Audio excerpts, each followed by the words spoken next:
Hi friends, welcome back to our channel Udaya's Andhra foods. Friends, ఈరోజు మన recipe వచ్చేసి Hyderabadi special chicken మెజెస్టిక్స్. చాలా బాగుంటుందండి. క్రిస్పీగా క్రంచీగా రెస్టారెంట్ స్టైల్ టేస్ట్ వస్తుంది. ఇలా చేస్తే ఇంట్లో ప్రతి ఒక్కరు ఎంజాయ్ చేస్తారు ఈ రెసిపీ చేసి పెట్టినట్లయితే. మరి ఇంకెందుకు ఆలస్యం, ఈ మెజెస్టిక్స్ ఎలా ప్రిపేర్ చేసుకోవాలో చూసేద్దాం. ముందుగా దానికోసం బోన్లెస్ చికెన్ని తీసుకొని ఇలా పొడవుగా కట్ చేసుకొని శుభ్రంగా వాష్ చేసి కొంచెం సాల్ట్ వేసి 30 నిమిషాల నుంచి 1 అవర్ నానబెట్టుకోవాలి. డైరెక్ట్గా అయినా సరే తీసుకోవచ్చు. అలా ఉప్పు వేసి నానబెట్టడం వలన టేస్ట్ చాలా బాగుంటుందండి. ఇందులో ఆల్రెడీ ఉప్పు వేసాం కాబట్టి కొద్దిగా ఉప్పు వేస్తే సరిపోతుంది. అలాగే దీనిలో one of the main ingredient వచ్చేసి బ్లాక్ పెప్పర్ పౌడర్, అంటే మిరియాల పొడి. 1 స్పూన్ మిరియాల పొడి, 1 స్పూన్ మొక్కజొన్న పిండి. మొక్కజొన్న పిండి ప్లేస్లో బియ్యం పిండినైనా సరే తీసుకోవచ్చు.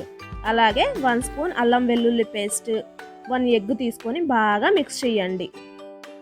ఇలా మిక్స్ చేస్తున్నప్పుడు పకోడీ పిండిలా గట్టిగా ఉండకూడదు, ఇలా లూజ్గానే ఉండాలి. ఇలా బాగా కలుపుకున్నాక 10 నిమిషాలు పక్కన పెట్టుకొని అయినా తీసుకోవచ్చు, వెంటనే అయినా సరే తీసుకోవచ్చు.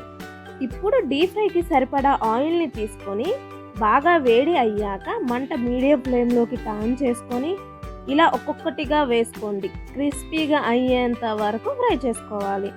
హై ఫ్లేమ్ మీద ఫ్రై చేసినట్లయితే బయట కలర్ వస్తుంది, వెంటనే లోపల మాత్రం పచ్చిగా ఉంటుంది. అందుకని మీడియం ఫ్లేమ్లో లైట్ బ్రౌన్ కలర్ వచ్చేంత వరకు ఫ్రై చేసుకొని అప్పుడు హై ఫ్లేమ్లో టర్న్ చేస్తే టోటల్గా బ్రౌన్ కలర్లోకి వస్తుంది. అలాగే క్రిస్పీగా ఉంటుంది.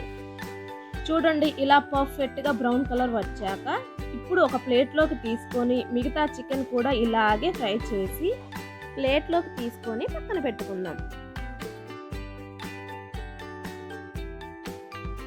ఇప్పుడు అదే కడాయిలో కొంచెం ఆయిల్ వేసుకొని సన్నగా తరిగిన కొన్ని వెల్లుల్లి, అలాగే సన్నగా చీల్చుకున్న 2-3 పచ్చిమిర్చి, కొన్ని కరివేపాకు రెమ్మలు, 1/2 స్పూన్ పసుపు, 1 స్పూన్ కారం. మీకు ఇంకా స్పైసీ కావాలనుకుంటే ఇంకొంచెం ఎక్కువ వేసుకోవచ్చు. అలాగే 1 స్పూన్ ధనియాల పొడి కూడా వేసి ఫ్రై చేయండి.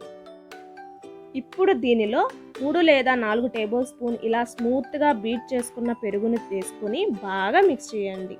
దీనిలో pinch of salt, 1 spoon dark soya sauce వేసుకొని బాగా కలిపిన తర్వాత ఫ్రై చేసి పెట్టుకున్న చికెన్ వేసుకొని బాగా కలపండి.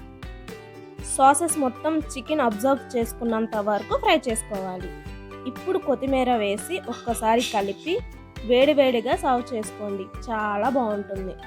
మీరు కూడా ట్రై చేయండి. వీడియో నచ్చినట్టయితే లైక్ చేయండి, షేర్ చేయండి. అలాగే సబ్స్క్రైబ్ చేసుకుని వాళ్ళు ఉంటే సబ్స్క్రైబ్ చేసుకోండి. Thanks for watching this video.